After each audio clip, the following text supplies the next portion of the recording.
أعوذ بالله من الشيطان الرجيم بسم الله الرحمن الرحيم الحمد لله رب العالمين والعاقبة للمتقين ولا عدوان إلا على الظالمين وأشهد أن لا إله إلا الله وحده لا شريك له الملك الحق المبين وأشهد أن محمدا عبده ورسوله خاتم النبيين وإمام المتقين صلى الله عليه وعلى آله وأصحابه ومن تبعهم بإحسان إلى يوم الدين يوم لا ينفع مال ولا بنون إلا من أتى الله بقلب سليم سبحانك لا علم لنا إلا ما علمتنا إنك أنت العليم الحكيم رب اشرح لي صدري ويسر لي أمري واحلل عقدة من لساني يفقه قولي اللهم علمنا ما ينفعنا وانفعنا بما علمتنا وزدنا علما يا رب العالمين Alhamdulillah Rabbil Alamin, toute la louange à Allah, nous le louons, nous implorons son secours et nous le demandons son pardon. Nous nous réfugions auprès d'Allah contre les maux de nos propres âmes et les méfaits engendrés par nos actions. Celui qu'Allah guide, ni ne pourra l'égarer, celui qu'Allah égare, ni ne pourra non plus le guider sur le droit chemin. J'atteste qu'il n'y a point de divinité digne, méritant réellement l'adoration, excepté Allah, seul sans aucun associé. J'atteste également que le prophète Muhammad sallallahu alayhi wa sallam est son serviteur et son messager. Chers frères et sœurs en islam, nous remercions Allah de nous avoir accordé ce temps pour entretenir avec vous. Alhamdulillah, nous avons décidé de parler d'un sujet très important et disons même très capital. Alors, quel est ce sujet? C'est l'explication d'un livre, le livre de La ilaha illallah. Comme vous le savez tous, c'est la parole par laquelle le serviteur rentre par les portes de l'islam. Et cette parole est Kalimatu La ilaha illallah. Et nous allons nous baser sur un livre qui a été écrit par Fadilatul Shaykh Abu Abdillah Muhammad ibn Sa'id ibn Raslan, Hafidahullah. Alors, ce cheikh a écrit ce livre et a défini certaines choses.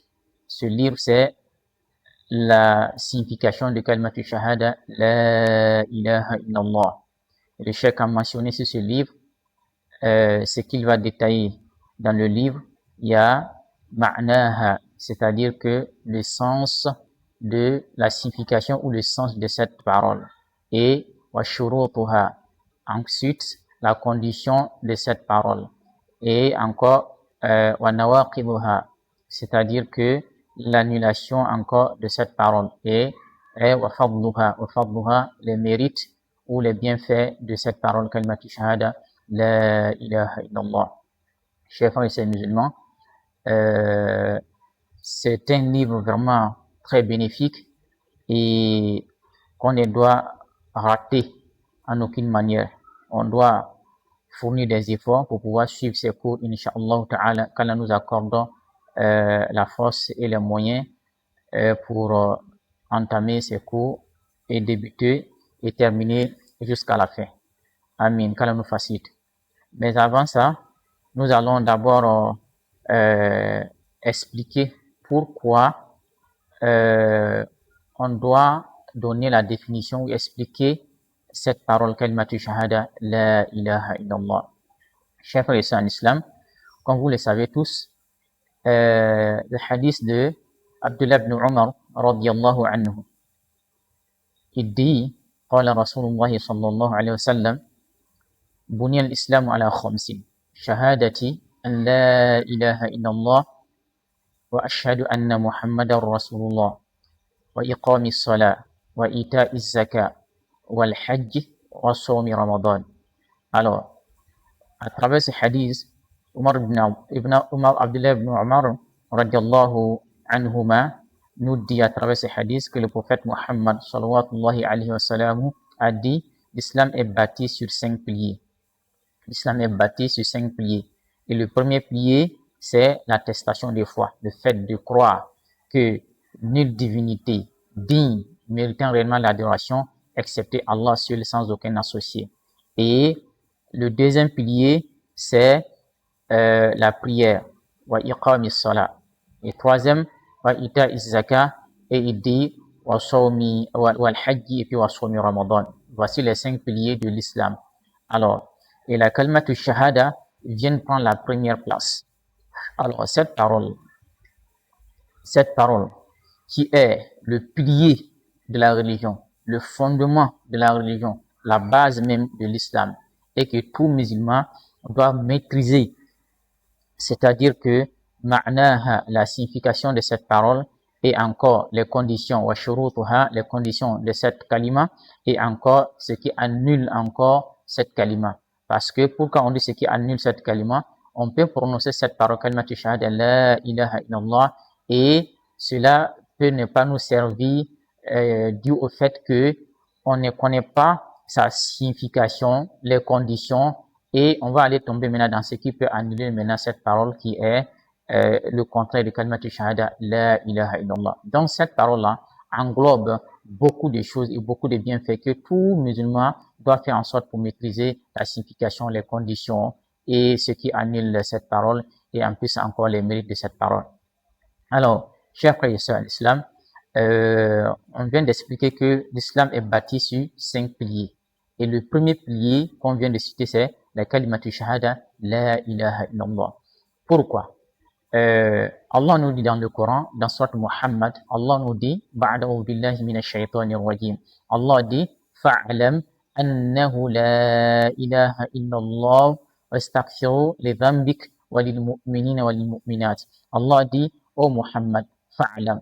Et ceux qui ont fait la grammaire arabe, quand un verbe à l'impératif vient dans une phrase, on dit, Allah dit, fa'alam. C'est un ordre que Allah donne. Il dit, ô Muhammad, fa'alam. Donc, Allah s'adresse au prophète Muhammad sallallahu alayhi wa sallam et ainsi que toute la communauté. Alors, Allah dit, fa'alam. Sache, c'est un verbe à l'infinitif. Donc, Allah est en train de donner l'ordre.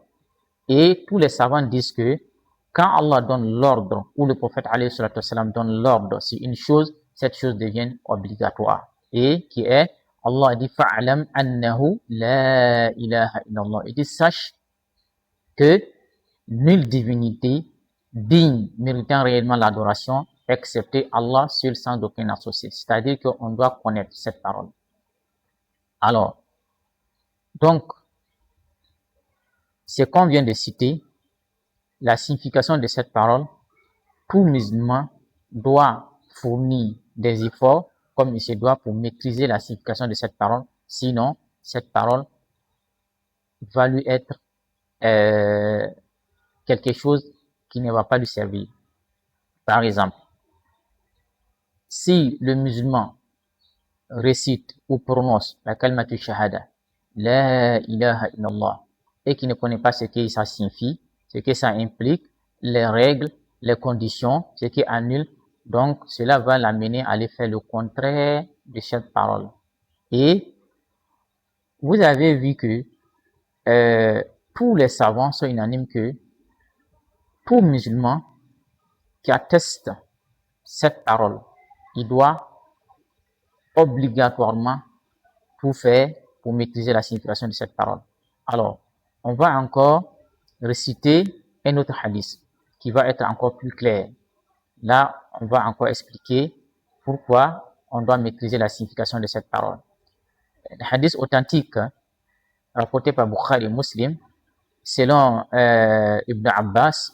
Alors, quand on dit Ibn Abbas, c'est le cousin du prophète alayhi salatu wassalam.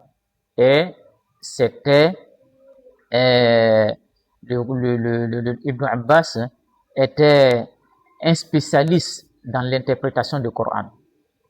C'était un grand savant. C'était un compagnon du prophète alayhi salatu wassalam et son cousin. Et il était un grand interprète. Il était un spécialiste dans l'interprétation du Coran. Anna Mu'adhan qala, il dit Mu'adh a dit. Mu'adh aussi, c'est un compagnon aussi du prophète alayhi salatu wassalam. Et Mu'adh aussi, lui aussi est un spécialiste aussi dans le domaine de halal et wal haram. Qala, Mu'adh dit, ba'athani Rasulullah sallallahu alayhi wa sallam.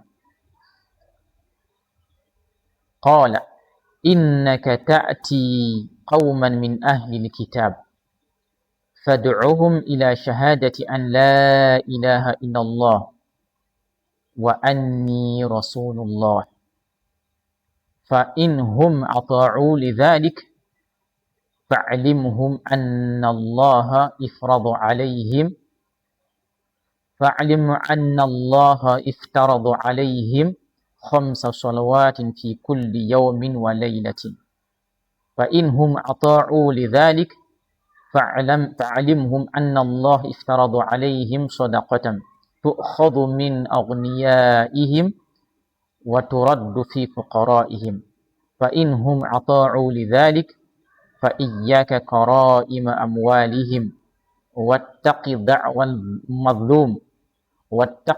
المظلوم فإنه ليس بينها وبين الله حجاب. Alors, selon la traduction de ce hadith, selon Ibn Abbas, il dit Mu'adh radiallahu anhuma, il dit Ba'athani Rasulullah sallallahu alayhi wa sallam. Il dit le prophète alayhi wa sallam m'a envoyé dans une mission. Et quelle est cette mission et c'était où? Et le prophète Muhammad sallallahu alayhi wa sallam l'avait envoyé au Yémen. En me disant, Mu'adh dit en me disant, le prophète lui dit Innaka ta'ti qawman min ahli al-kitab. Il dit, oh Mu'adh, tu vas chez les gens du livre. Et quand on dit chez les gens du livre, c'est al-Yahoud wa Nasara, c'est-à-dire que les juifs et les chrétiens, c'est eux qui sont les Ahlul Kitab. Quand Allah parle dans le Coran, Ahlul Kitab, ils sont les juifs et les chrétiens. Il dit, innaka ta'ti qawman min Ahlul Kitab. Il dit, tu vas vers un peuple, tu vas chez les gens du livre, invite-les à témoigner.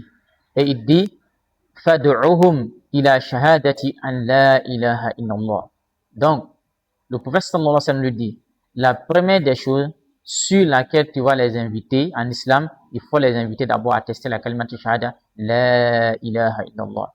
Donc, et dans une autre version, il est dit que innaka ta'ti qawman min ahli al-kitab falyakun awwalu ma tad'uuhum ilayhi shahadati an la ilaha illallah. C'est la même signification. Et l'autre encore, il y a une autre encore citation encore où il est dit innaka ta'ti qawman min ahli al-kitab falyakun awwal ma tad'uuhum ilayhi an yuwahhidullah. C'est la même signification. Alors, le prophète alayhi salam enseigne à Mu'adh, qui est un spécialiste aussi dans le domaine de halal et wal haram. Il dit la première des choses sur laquelle tu vas appeler ces gens-là, c'est-à-dire les gens de livre, Ahlul Kitab, il dit awwalu fad'uhum ila shahadati an la ilaha illallah. Et il dit maintenant fa in hum ata'u lidhalik فاعلمهم أن الله افترض عليهم 5 صلوات في كل يوم وليلة. Il dit après cela, après les avoir invités à tester l'unicité d'Allah tabaraka wa ta'ala, s'ils se consentent à cela, informe-les que Allah leur a prescrit d'accomplir 5 prières le jour et la nuit. Le jour et la nuit. Et il dit encore فإنهم أطاعوا لذلك فاعلمهم أن الله افترض عليهم صدقة تؤخذ من أغنيائهم فترد في فقرائهم.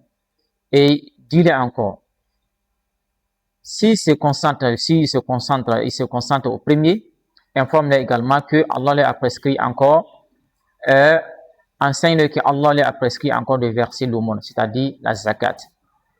En prenant cette zakat-là de leurs riches pour la dépenser aux pauvres. Et s'ils se soumettent encore, et il dit encore, فَإِنْهُمْ أَطَاعُوا لِذَلِكَ فَإِيَّاكَ كَرَائِمَ أَمْوَالِهِمْ. Et s'ils se conforment ou s'ils se soumettent, méfie-toi de toucher à leurs biens précieux. Et Allah et le prophète Mohammed sallallahu alayhi wa sallam dit à la fin, wattaqi da'wa al-mazlum, wattaqi da'wa al-mazlum fa innahu laysa baynaha wa bayna Allahi hijab. Le prophète alayhi sallam a dit, s'ils se soumettent à cela, alors, et ne touchent pas à leurs biens précieux et redoutent la supplique de l'opprimé, car aucun voile ne s'interpose entre elle et puis Allah. Alors, quelles sont les leçons qu'on doit tirer à travers les dires ou les paroles du prophète sallallahu alayhi wa sallam? Ici, il y a des leçons à tirer. Quand le prophète Mohammed sallallahu alayhi wa sallam a envoyé Mu'adh bin Jabal à Yémen d'aller enseigner l'islam, d'abord, il dit la première des choses sur laquelle tu vas les inviter à la religion, c'est la kalimatu shahada, la ilaha illallah. Donc, cela implique quoi?